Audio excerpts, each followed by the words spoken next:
পুরো একসাথে করো, সবগুলো একসাথে করো, কাছে কাছে পুরো রান্না, প্রত্যেকটা গরু রাউন্ড ঘুরো, 360 ঘুরো। ইনো দেখছি না नहीं बनाओ था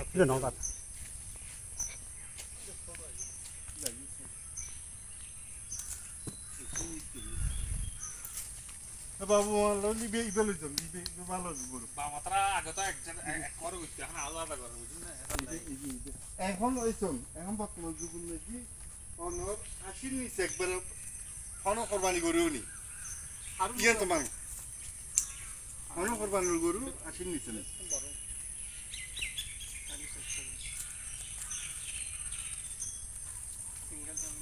এবার কি আসলে ফাস্ট মনে হবে না, ফাস্ট মনে হবে 19